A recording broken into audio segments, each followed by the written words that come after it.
You're aware that I don't align with the company's exact figures, but there have been significant layoffs, ranging from 10,000 to 20,000 terminated employees at major tech giants like Google, Amazon, Facebook, and others. This has also impacted various sectors. However, the tech industry, in particular, has undergone a substantial series of workforce reductions. Consequently, some may question why this hasn't reflected in the unemployment figures. The current unemployment rate is approximately 3.5%, a level not seen since the 1960s, a fact closely monitored by the Federal Reserve, Fed. Despite this, the Fed adheres to the Phillips curve, which I consider to be flawed economic theory. The Phillips curve posits an inverse relationship between unemployment and inflation. According to this theory, high unemployment corresponds to low inflation and vice versa. The Fed believes that to control inflation, one must increase unemployment. I find this notion to be baseless. Examining the historical matrix of unemployment and inflation, we observe inconsistencies.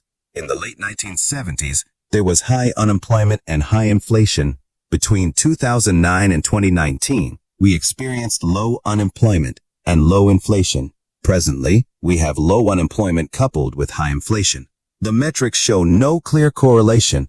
Despite my reservations, the Fed places faith in the Phillips curve. The Fed's perspective matters more than mine.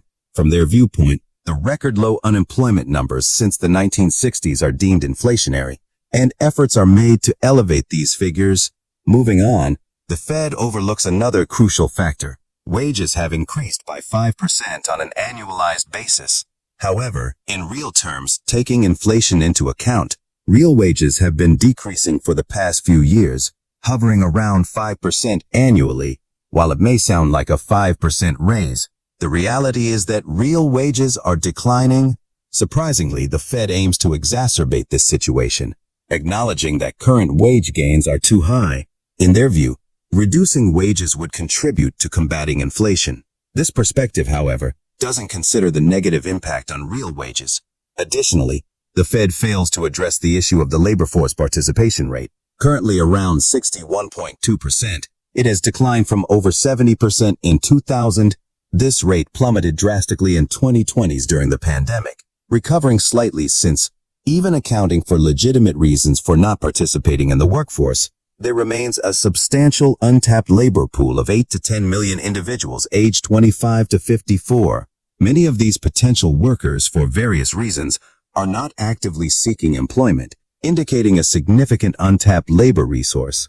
If included in the unemployment numbers per the Bureau of Labor Statistics calculations, the unemployment rate would be around 9%, reaching Depression-era levels. Shifting focus to the dollar's performance, it had a robust run in 2021 and most of 2022, reaching levels potentially not seen since 2000. Although it has slightly declined since October, I anticipate a strengthening of the dollar again. This projection aligns with the overall economic scenario described earlier. Amidst these trends, the yield curve serves as a reliable indicator of an impending recession. Beyond the warning it provides, the underlying cause is a frantic demand for dollars, indicating a severe dollar shortage. Despite skepticism due to actions by China and Brazil, there exists a substantial reason for this shortage. The off-balance sheet derivatives of banks and hedge funds globally amount to approximately $1 quadrillion, with collateral supporting only a small percentage of this massive position. In times of credit crunch and an impending recession, banks prioritize the quality of collateral. Treasury bills are preferred due to their stability, liquidity, and creditworthiness. However, for banks without the ability to print dollars, obtaining these bills becomes a challenge. The Fed can supply treasury bills through reverse repos, but these cannot be rehypothecated as desired by banks. This limitation contributes to a liquidity preference for purchasing treasury bills at auction, even with a lower yield than what the Fed offers. In essence, this reflects a growing dollar shortage, expected to intensify during a recession, amplifying credit losses, stressing banks, and reducing balance sheets. Consequently, dealers emphasize treasury bills as a critical asset, contributing to a stronger dollar against the euro.